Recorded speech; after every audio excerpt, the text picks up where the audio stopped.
I'm back with another video of on the chapter rational number. जैसे कि मैंने promise किया था कल कि हर दिन मैं टॉपिक से रिलेटेड कुछ ना कुछ पोस्ट करता रहूँगा. I am back. अब कल जो वीडियो डाला उस वीडियो का रिस्पॉन्सेस काफ़ी अच्छा है, फीडबैक्स भी काफ़ी अच्छे आए बच्चों के. सो दे वर वेरी हैप्पी. एंड इसमें एक बहुत ही इम्पॉर्टेंट फीडबैक था बच्चों का कि सर अगर पॉसिबल हो तो आप थोड़ा हिंदी में बात करें, क्योंकि काफ़ी बच्चे हिंदी मीडियम से भी आते हैं तो उनको थोड़ी दिक्कत हुई, लैंग्वेज समझने में थोड़ी प्रॉब्लम हुई. Rest of the thing is simple because whether it is English medium school और Hindi medium school, terms same रहते हैं, टर्म्स में कोई ज़्यादा फ़र्क नहीं पड़ेगा. सो अगर मैं हिंदी में भी बात करूँगा तो इंग्लिश वाले मीडियम वाले बच्चे भी समझ पाएंगे और हिंदी वाले भी बहुत अच्छी तरीके से समझ पाएंगे. सो बच्चों, before we proceed ahead, let's revise what we discussed in the last video. So we started with natural numbers. Natural numbers हमने स्टार्ट किया था. क्या होता है? काउंटिंग नंबर्स को नेचुरल नंबर्स कहते हैं, जो शुरुआत 1 से होता है और ये इन्फिनिटी तक जाता है. We don't know the upper limit of the natural number.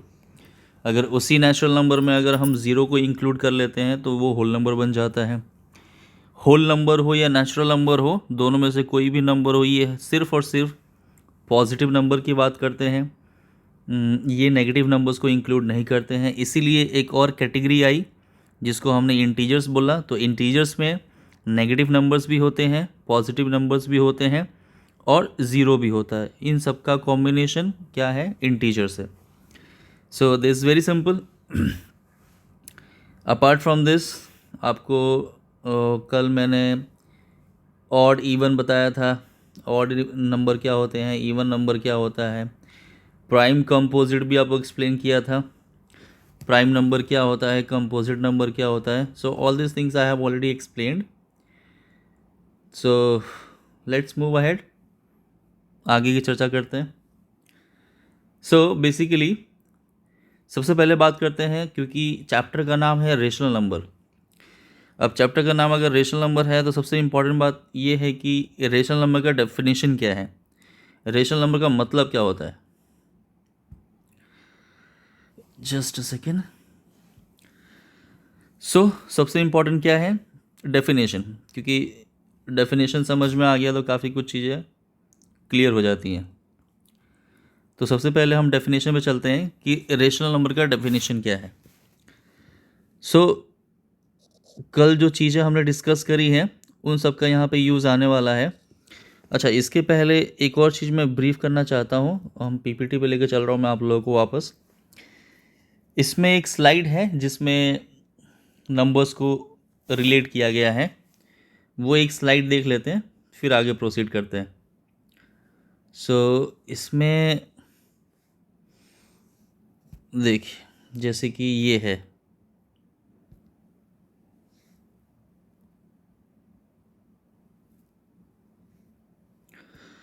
इसमें देख सकते हैं, जैसे हमने बात करा अभी जस्ट हमने बात करी कि 1 2 3 इन्फिनिटी तक जाए तो वो नेचुरल नंबर कहते हैं उसको.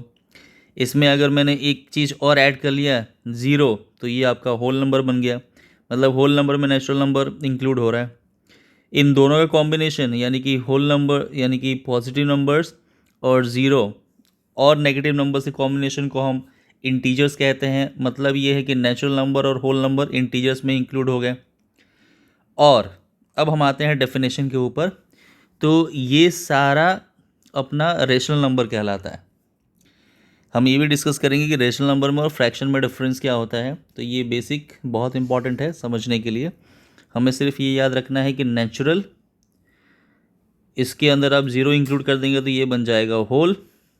इसके अंदर आप नेगेटिव इंक्लूड कर देंगे तो ये बन जाएगा इंटीजर्स. और इंटीजर्स को इंक्लूड करेगा कौन? Rational number. फाइनली जो हम टॉपिक अभी डिस्कस करने वाले हैं. तो ये सर्कल बनता है पूरा, जो यहाँ पे एक स्लाइड में आप देख सकते हैं. फाइन. Let's move ahead.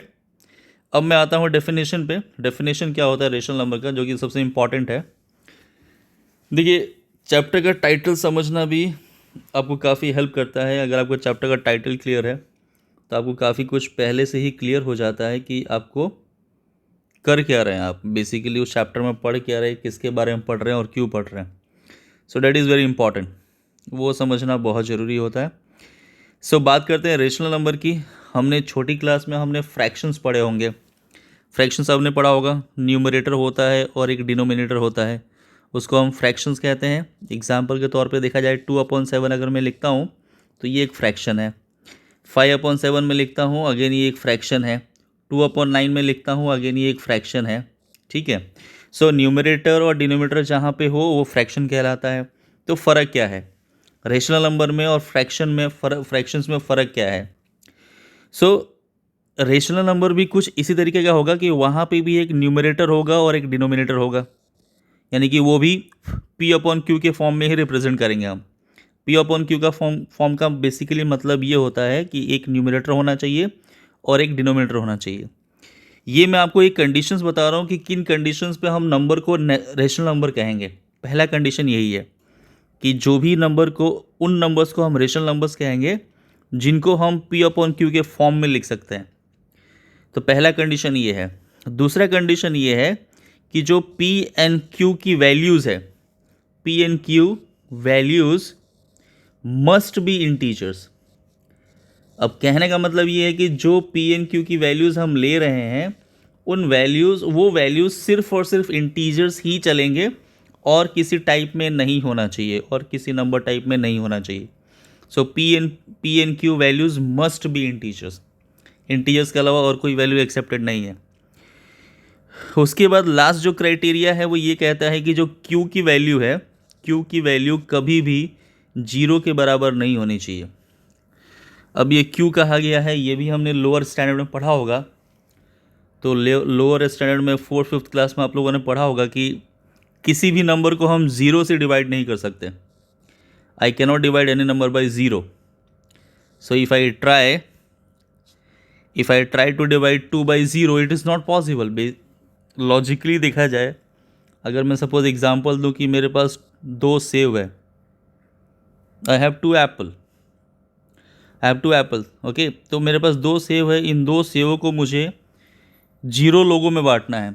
तो is it making any sense? कोई सेंस बना रही है? 0 लोगों में बांटने का मतलब क्या? कुछ भी नहीं। लोग हैं ही नहीं यहाँ पे। 0 लोग हैं मतलब कुछ भी नहीं है। लोग यहाँ पे है ही नहीं तो बांटूंगा किस में मैं? तो मतलब ये एक सेंसलेस चीज़ है, मतलब ये कोई सेंस नहीं बना रहा है।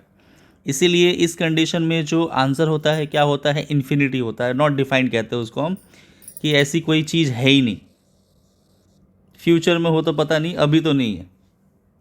ऐसी कोई चीज़ नहीं होगी कि अगर आप किसी भी नंबर को आप 0 से डिवाइड करते हो तो उसका कुछ आंसर आए। अभी तक ये नहीं है, बाद में हो तो पता नहीं। ठीक है। सो इसीलिए कहा गया है कि 0, Q की वैल्यू कभी भी 0 के बराबर नहीं होनी चाहिए। अगर Q की वैल्यू 0 बन जाएगी, उस केस में वो नंबर नॉट डिफाइंड हो जाएगा, मतलब वो कोई भी नंबर ही नहीं रहेगा। रेशनल नंबर छोड़ दीजिए, वो कोई भी नंबर नहीं रहेगा फिर। सो अगर मैं इन क्राइटेरियाज़ को समराइज़ करूँ डेफिनेशन के फॉर्मेट में, तो इसका बहुत सिंपल डेफिनेशन है। डेफिनेशन ये कहता है, रेशनल नंबर का डेफिनेशन ये कहता है, द नंबर्स आप लोग मतलब स्क्रीन पे देखते रहते हैं, मतलब मैं जो बोल रहा हूँ उसको भी आप सुनिए ध्यान से, ताकि कभी कभार बोलता हूँ लेकिन वो लिख नहीं पाता या लिखने में गड़बड़ होती है, तो वो सब आप सुनते रहिए और देखते रहिए तो आपको क्लियरिटी ज़्यादा मिलेगी। So the numbers which can be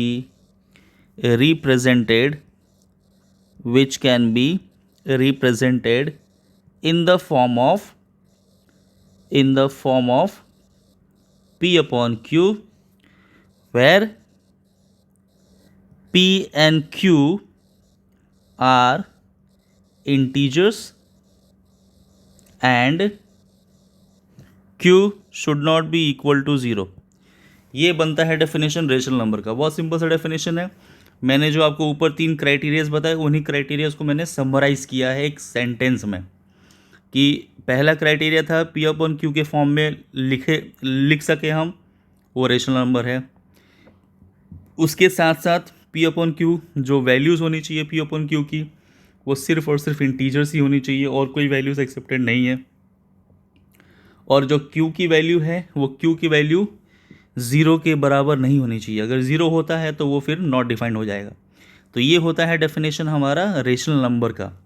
numbers जिनको हम पी अपॉन क्यू के फॉर्म में लिख सकें, जहाँ पे पी और क्यू दोनों इंटीजर्स हो और क्यू की वैल्यू ज़ीरो के बराबर नहीं होनी चाहिए। तो अगर हम कंपेयर करें किसको, फ्रैक्शंस को और रेशनल नंबर को, द डिफरेंस क्या है? फ्रैक्शन में सिर्फ और सिर्फ पॉजिटिव इंटीजर्स ही इन्वॉल्व होते हैं। अगर मैं ऐसे लिख दूं फ्रैक्शंस वर्सेस रेशनल नंबर, तो दोनों में डिफरेंस क्या है? डिफरेंस ये है कि फ्रैक्शन जो होता है उसमें सिर्फ और सिर्फ पॉजिटिव इंटीजर्स ही इन्वॉल्व होते हैं। यहाँ पे क्या होगा, यहाँ पे पॉजिटिव इंटीजर्स भी हैं और नेगेटिव इंटीजर्स भी है। जैसे कि मैंने यहाँ पे फ्रैक्शन में लिखा 1/2, ये सारे फ्रैक्शंस है। फ्रैक्शंस में कभी भी नेगेटिव नहीं लिख पाऊंगा मैं। 7/3, 8/9, so all these are fractions. आप देखिए यहाँ पे इंटीजर्स की जो वैल्यूज़ हैं वो सारे पॉजिटिव इंटीजर्स हैं। जो भी न्यूमरेटर डिनोमिनेटर्स हैं वो सारे पॉजिटिव हैं। मतलब ये है कि सारे इंटीजर्स हैं, लेकिन कौन से इंटीजर्स है? पॉजिटिव इंटीजर्स है। लेकिन यहाँ पे रेशनल नंबर में पॉजिटिव इंटीजर्स भी होते हैं एंड नेगेटिव इंटीजर्स भी होते हैं। ये डिफरेंस है बेसिकली। तो ये सारे तो रेशनल नंबर हैं ही, क्योंकि मैंने बोला ना पॉजिटिव इंटीजर्स भी होते हैं। तो सारे फ्रैक्शंस रेशनल नंबर तो हैं ही, सारे fractions, all fractions are rational numbers. लेकिन सारे रेशनल नंबर्स फ्रैक्शंस नहीं होंगे, क्योंकि अगर मैं रेशनल नंबर लिखता हूँ -2/3, तो -2/3 रेशनल नंबर है, फ्रैक्शन नहीं है ये। वैसे ही अगर मैं लिखता हूँ -9/7, ये एक रेशनल नंबर है, फ्रैक्शन नहीं है ये। तो सारे फ्रैक्शंस रेशनल नंबर हैं, लेकिन रेशनल नंबर फ्रैक्शंस नहीं होते हैं। बहुत सिंपल सा कॉन्सेप्ट है ये। फ्रैक्शन एंड रेशनल नंबर के बीच का डिफरेंस आई गेस क्लियर हो गया होगा। नॉट अ बिग डील, बहुत ही सिंपल टॉपिक पढ़ रहे हैं हम। एक्चुअली 8th का जो मैथ्स है it's damn easy. I don't know बच्चे क्यों घबराते हैं मैथ से। सो थोड़ा सा बस समझने की ज़रूरत है। अगर आप इसको प्रॉपरली समझते हैं, अगर डेफिनेशन आपको प्रॉपरली समझ में आता है, कॉन्सेप्ट आपको अगर प्रॉपरली समझ में आता है, तो मैथ्स जो है ना, मैथ्स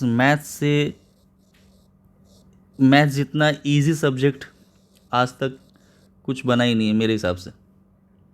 मैं तो कहूँगा ईजीएस्ट, सबसे ईजीएस्ट सब्जेक्ट है ये।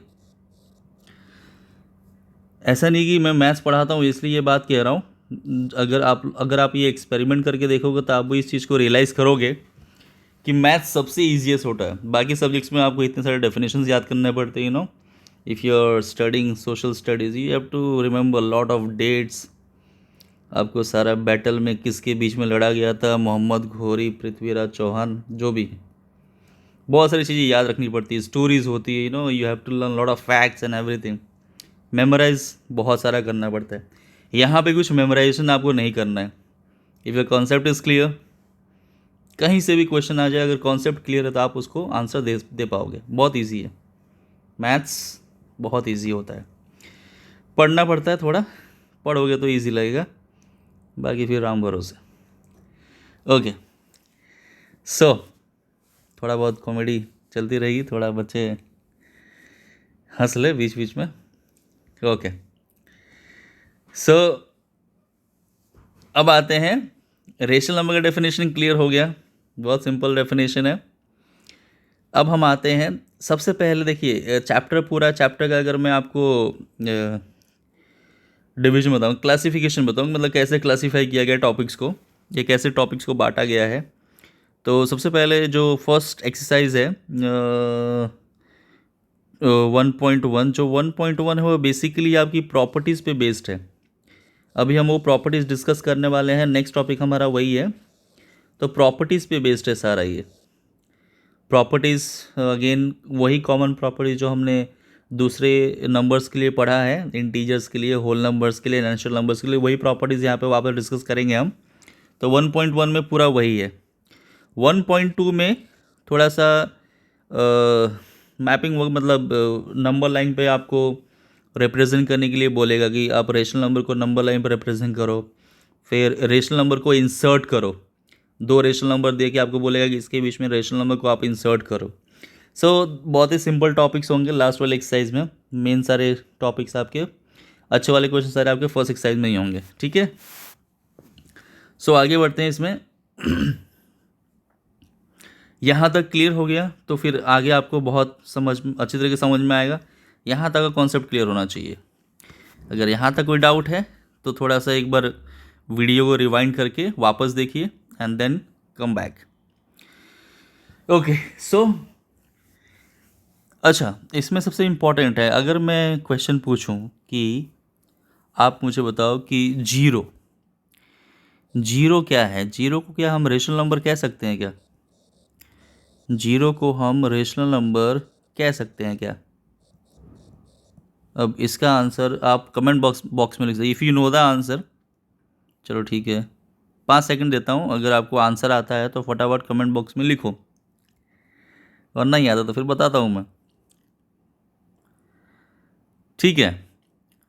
सो जीरो को रेशनल नंबर कह सकते हैं क्या? देखो, किसको जिसको भी रेशनल नंबर, अगर क्वेश्चन ऐसा पूछा गया इसको रेशनल नंबर कह सकते हैं नहीं कह सकते, जो भी है, हमें जीरो नहीं देखना है, हमें डेफिनेशन देखना है, रेशनल नंबर का डेफिनेशन देखना है। डेफिनेशन क्या कहता है कि जिसको हम P अपॉन Q के फॉर्म में लिख सकते हैं। पहला क्राइटेरिया ज़ीरो है। हम सबको पता है कि जब भी कोई भी नंबर के नीचे डिनोमिनेटर कुछ भी नहीं होता मतलब डिनोमिनेटर 1 होता है। अगर मैं यहाँ पे 2 लिखूँ, डिनोमिनेटर कुछ भी नहीं है मतलब उसके नीचे 1 है। यहाँ पे अगर मैं 5 लिखता हूँ, डिनोमिनेटर कुछ भी नहीं मतलब 1 है। तो यहाँ पे 0 लिखा था डिनोमिनेटर कुछ भी नहीं था मतलब 1 था। तो ये P अपॉन Q के फॉर्म में तो है, कोई दिक्कत नहीं है। फर्स्ट क्राइटेरिया सेटिस्फाइड हो गया। सेकंड क्राइटेरिया क्या कहता है? सेकंड क्राइटेरिया ये कहता है कि P एंड Q दोनों इंटीजर होने चाहिए।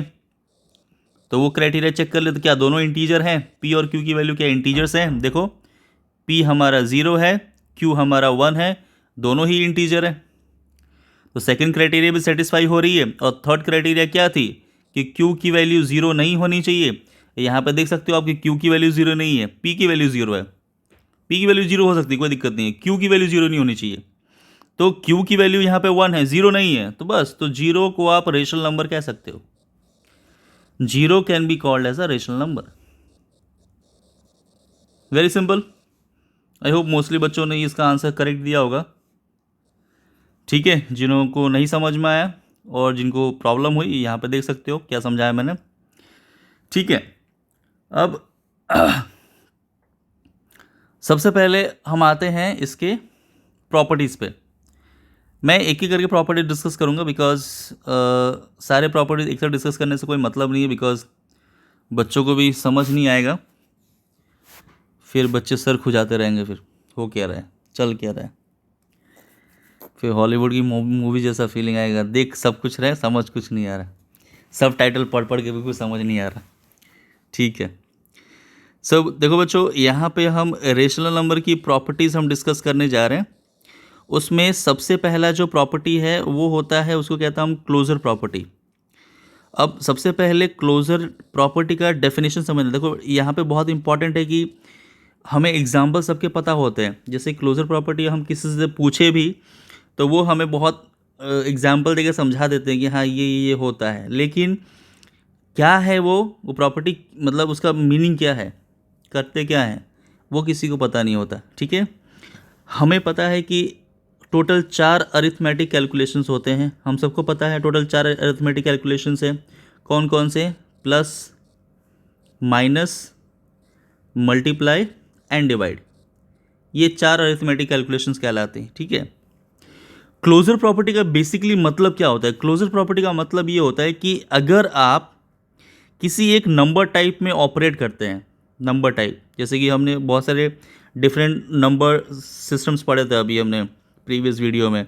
नेचुरल नंबर होता है, होल नंबर होता है, इंटीजर्स होता है, रेशनल नंबर होता है, ये सारे डिफरेंट डिफरेंट नंबर टाइप है।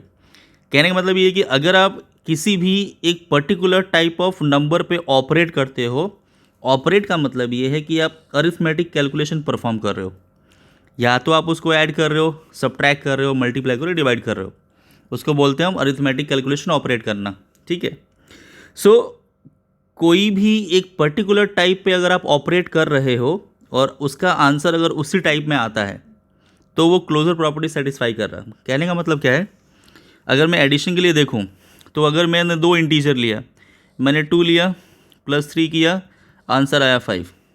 अब ये देखो तो ये 2 क्या है, एक इंटीजर है, 3 क्या है, ये भी एक इंटीजर है, और जो आंसर आ रहा 5 ये भी एक इंटीजर है। तो जब हमने दो इंटीजर को ऐड करा तो हमारा आंसर भी इंटीजर ही आया। तो सेम टाइप को जब आपने ऑपरेट किया, इंटीजर टाइप थे दोनों, 2 भी इंटीजर 3 भी इंटीजर, दोनों इंटीजर थे, दोनों को ऑपरेट करने पे जो आंसर आया वो भी एक इंटीजर ही आया। इसको कहते हैं क्लोजर प्रॉपर्टी। बहुत सिंपल सी बात है। ठीक है, ये क्लोजर प्रॉपर्टी हम पढ़ेंगे रेशनल नंबर के लिए। ये मैंने आपको इंटीजर के लिए एग्जांपल दिखाया। अगर यही चीज़ अगर हम रेशनल नंबर के लिए पढ़े, सपोज अगर मैं यही चीज़ अगर मैं रेशनल नंबर के लिए पढ़ूँ और स्पेशली मैं एडिशन के लिए पढ़ूँ, एडिशन के लिए देखते हैं क्या होता है। देखिए, अब बात करते हैं एडिशन के लिए। हम रेशनल नंबर को ऐड करने जा रहे हैं, एक एक करके समझेंगे। एडिशन के लिए भी समझेंगे क्लोजर प्रॉपर्टी, सब्ट्रैक्शन के लिए भी, मल्टीप्लिकेशन के लिए, डिवीजन के लिए, सबके लिए अलग समझेंगे। अगर मैं दो रेशनल नंबर को ऐड करूँ, सपोज मैं अगर मैंने 1/2 प्लस सपोज एग्जाम्पल सिंपल है ताकि कैलकुलेशन में टाइम वेस्ट ना हो, फटाफट कैलकुलेट हो जाए। जैसे कि यहाँ पे 3/2 ले लिया, आंसर कितना आएगा यहाँ पे, इसका आंसर आ जाएगा 4/2, डैट इज़ 2। ठीक है। अब ये देखो, ये 1/2 क्या है, ये एक रेशनल नंबर है, 3/2 क्या है, ये भी एक रेशनल नंबर है, और जो फाइनली आपका आंसर आ रहा है ये भी क्या है, ये भी एक रेशनल नंबर है। तो दो रेशनल नंबर को हमने ऐड करा, हमारा आंसर रेशनल नंबर ही आया। तो ये करेगा, क्योंकि क्यों करेगा, देखो ये तो मैंने एक ही एग्जाम्पल लिया, ये मैं एक ही एग्जाम्पल मैंने लिया यहाँ पे, बट ये क्यों करेगा उसका मैं लॉजिक बताता हूँ आप लोगों को। लॉजिक ये है कि अगर आप कोई भी दो रेशनल नंबर को अगर आप ऐड करोगे तो आंसर आने की पॉसिबिलिटी क्या है, या तो आंसर 0 हो सकता है, या तो आंसर आपका पॉजिटिव आ सकता है, या आंसर नेगेटिव आएगा। इसके अलावा कुछ आ सकता है क्या, नहीं। और इन सबको ही तो अपन रेशनल नंबर कहते हैं। कोई भी दो रेशनल नंबर अगर आप लोगे, उनको ऐड करोगे तो आंसर आने की पॉसिबिलिटीज़ क्या क्या बनती है। आंसर या तो आपका 0 आएगा, या तो आपका पॉजिटिव आएगा, या नेगेटिव आएगा। इसके अलावा तो कुछ आंसर आ नहीं सकता ना। और इन सभी को तो हम रेशनल नंबर कहते हैं, तो कोई दिक्कत नहीं है। अगर मैंने यहाँ पे 1/3 माइनस 1/3, इसका आंसर आ गया 0। तो 1/3 रेशनल नंबर है, 1/3 वापस रेशनल नंबर है, और 0 जो आया वो भी एक रेशनल नंबर है, कोई दिक्कत नहीं है। अगर मैंने यहाँ पे लिया 3/4 लिया, माइनस इसको अगर मैंने यहाँ पे लिया 1/4 ले लिया, इसका आंसर कितना आ जाएगा हमारा, इसका आंसर आ जाएगा यहाँ पे 2/4 आ जाएगा। देखिए 3/4 रेशनल नंबर है, 1/4 रेशनल नंबर है, और यहाँ पे जो आंसर आ रहा है 2/4, जिसको हम कैंसिल करके लिखेंगे 1/2, तो ये भी तो एक रेशनल नंबर है। तो ये होता है बेसिकली, मतलब कि क्लोजर का मतलब क्या है, समझ आ गया। तो हम कह सकते हैं कि रेशनल नंबर्स जो होते हैं वो क्लोजर प्रॉपर्टी फॉलो करते हैं, किसके लिए, एडिशन के लिए। तो इसको अगर मैं सिंपल सेंटेंस में लिखूं, एक सिंपल सेंटेंस में अगर मैं लिखूं तो मैं इसको ऐसा लिख सकता हूं कि रेशनल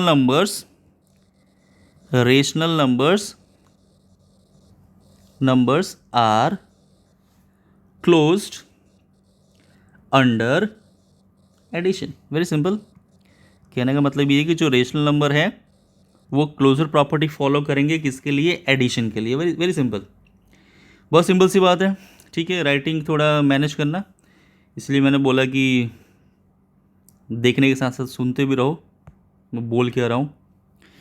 ठीक है, अब अगर यही क्लोजर प्रॉपर्टी मुझे चेक करना हो किसके लिए, सब्ट्रैक्शन के लिए, तो क्या पॉसिबिलिटी होगी और क्या फॉलो करेगा नहीं करेगा। अब वही वापस लॉजिक पे जाते हैं। देखो मैथ्स में लॉजिक समझना बहुत इंपॉर्टेंट है, जिसको हम कॉन्सेप्ट कहते हैं। तो कॉन्सेप्ट या लॉजिक समझना बहुत इंपॉर्टेंट है। अगर वो लॉजिक क्लियर है, कॉन्सेप्ट क्लियर है, हो जाएगा, बेड़ा पार हो जाएगा, नहीं तो फिर राम भरोसे। ठीक है, तो लॉजिक क्या है, अब वापस वही बात, एडिशन वाली बात। अगर मैं दो रेशनल नंबर को सब्ट्रैक्ट करूँगा, आंसर आने की पॉसिबिलिटी क्या क्या बनेगी। आंसर या तो मेरा 0 हो सकता है, या तो पॉजिटिव आ सकता है या नेगेटिव आ सकता है, यही तो आएगा, इसके अलावा कुछ तो हो नहीं सकता। और इन सभी को तो हम रेशनल नंबर कहते हैं। किसी भी दो रेशनल नंबर को आप ऐड करोगे तो या तो आंसर ज़ीरो आएगा, या तो पॉजिटिव आएगा, या तो नेगेटिव आएगा, और ये सारे ही तो रेशनल नंबर होते हैं। तो सब्ट्रैक्शन के केस में भी क्लोजर प्रॉपर्टी फॉलो होगा रेशनल नंबर के लिए। तो मैं एक लाइन वापस ऐसे ही लिख सकता हूँ कि रेशनल नंबर्स, शॉर्ट में लिख रहा हूँ, rational numbers are closed under subtraction. अब बिना एग्जाम्पल के मैंने समझाया, मेरे ख्याल से क्लियर हो गया होगा, क्योंकि कॉन्सेप्ट ये है, लॉजिक समझ में आ गया, तो एग्जाम्पल देने की ज़रूरत नहीं है यहाँ पे। लॉजिक ये है, आंसर आने की पॉसिबिलिटी क्या क्या बनती है, या तो ज़ीरो, या तो पॉजिटिव कोई नंबर आएगा, या तो नेगेटिव कोई नंबर आएगा। ठीक है, ये सारे ही तो क्या होते हैं, रेशनल नंबर होते हैं। ठीक है, तो ये हो गया हमारा, सब्ट्रैक्शन के लिए भी ये रेशनल नंबर क्लोज्ड होगा। मल्टीप्लिकेशन के लिए होगा क्या, तो देख लेते हैं। मल्टीप्लिकेशन के लिए भी होगा कि नहीं होगा, चेक कर लेते हैं। बहुत सिंपल है। तो क्लोजर प्रॉपर्टी कहता है कि अगर दो रेशनल नंबर को अगर आप मल्टीप्लाई करते हो तो आंसर आपका रेशनल नंबर ही आना चाहिए, नहीं तो नहीं फॉलो होगा। जैसे कि मैंने 1/2 ले लिया, इंटू 3/2 कर दिया, तो इसका आंसर आ गया 3/4 आ गया। ठीक है, अब यहाँ पे 1/2 रेशनल है, 3/2 रेशनल है, और 3/4 भी रेशनल है, सारे रेशनल आ रहे हैं। रेशनल नंबर को ऑपरेट करने पे आंसर रेशनल नंबर ही आ रहा है, तो ये फॉलो करेगा। अब यहाँ पे भी लॉजिक क्या बनेगा कि अगर इसकी यहाँ पे भी प्रोडक्ट आने की पॉसिबिलिटी क्या क्या बनेगी, प्रोडक्ट में क्या क्या आ सकता है, प्रोडक्ट में या तो ज़ीरो आ सकता है, या पॉजिटिव नंबर आ सकता है, या नेगेटिव नंबर आ सकता है, इसके अलावा और कुछ तो आएगा नहीं। अगर मैंने ज़ीरो से मल्टीप्लाई कर दिया 1/5 को, तो इसका आंसर ज़ीरो आएगा। अगर मैंने -1/2 को मल्टीप्लाई कर दिया 3/5 से, तो इसका आंसर आएगा -3/10 आएगा। तो आंसर क्या क्या आ रहा है, पॉजिटिव आंसर आ रहा है, ज़ीरो आ रहा है, या नेगेटिव आ रहा है। और ये सारे ही तो क्या होते हैं, रेशनल नंबर होते हैं। क्योंकि रेशनल नंबर में क्या होता है, रेशनल नंबर क्या होता है, पी और क्यू की वैल्यू क्या होनी चाहिए, इंटीजर होनी चाहिए। तो यहाँ पे भी क्या होगा कि मल्टीप्लिकेशन में भी क्लोजर प्रॉपर्टी फॉलो होगा। तो वापस मैं एक लाइन लिख सकता हूँ, rational numbers are closed under multiplication.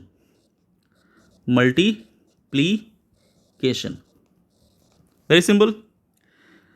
बस एक लास्ट है, डिवीजन, फिर ये सेशन यहीं पे एंड कर देंगे, बिकॉज एक्चुअली मुझे थोड़ा वीडियो शॉर्ट ही बनाना है, बिकॉज ज़्यादा लंबे समय तक बच्चे बैठ नहीं सकते, मुझे पता है।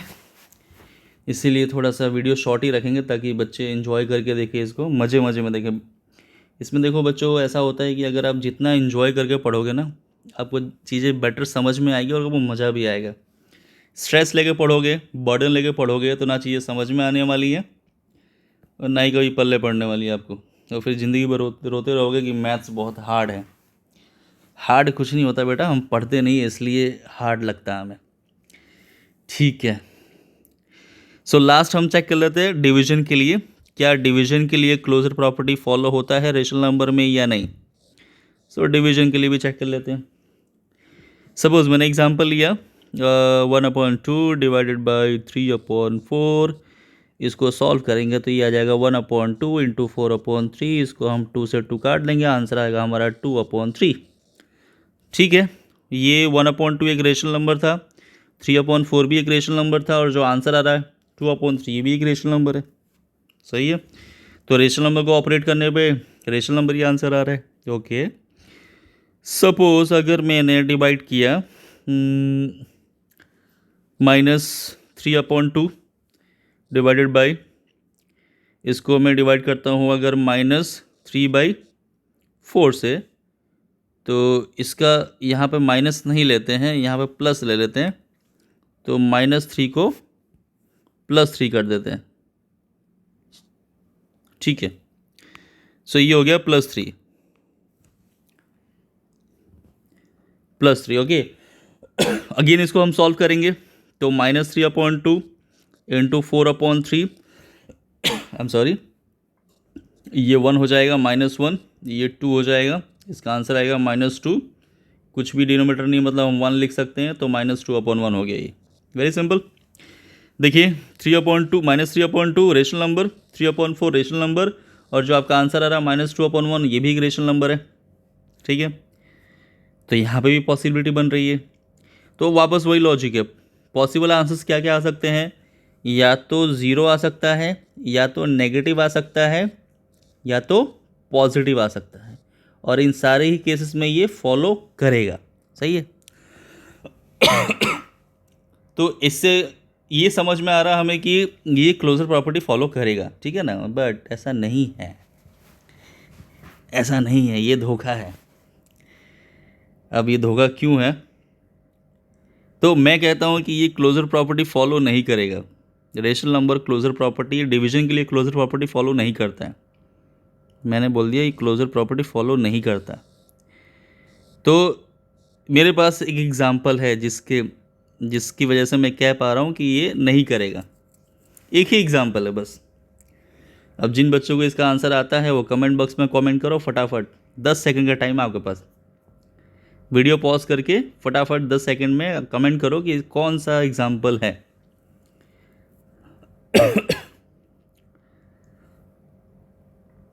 सो टिक टिक 1, टाइमर चालू हो गया है, फटाफट कमेंट करो, फिर बता दो आंसर क्या होगा।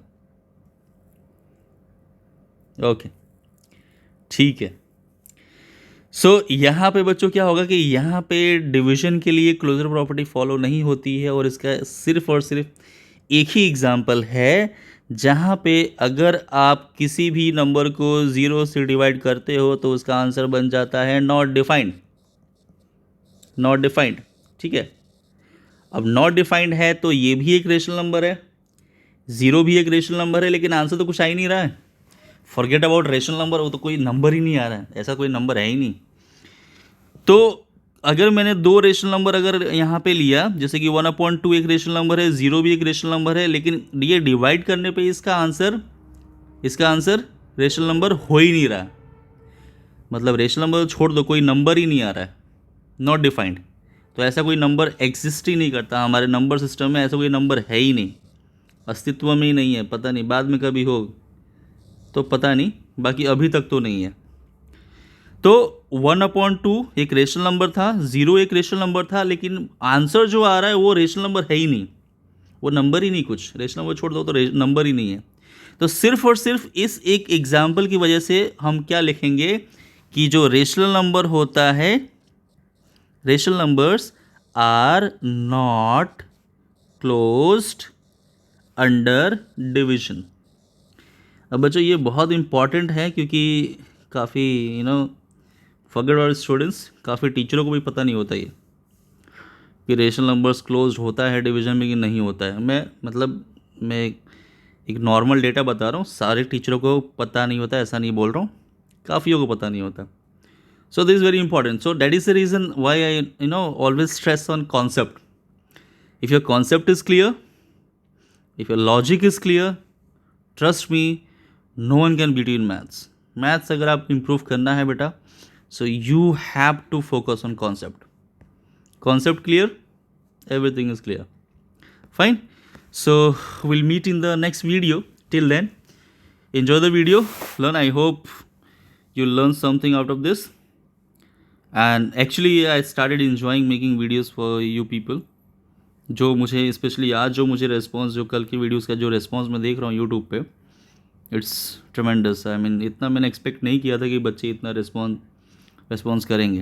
तो I am enjoying now, and I hope आप सब भी वीडियोस को इन्जॉय करेंगे और सीखेंगे। प्लीज़ सीखना है, वीडियोस देख के प्रैक्टिस करनी है, सम्स प्रैक्टिस करनी है, और थोड़ा बहुत आपको करना पड़ेगा, बिकॉज वर्चुअली पढ़ा रहा हूँ मैं। So I am not there to pressurise you to solve the sums. Classroom तो है नहीं कि मैं आपको प्रेशराइज करके करवाऊँगा आपको। So you have to take the initiative of practicing the sums, and if you do it honestly, trust me, you can do it, not a problem.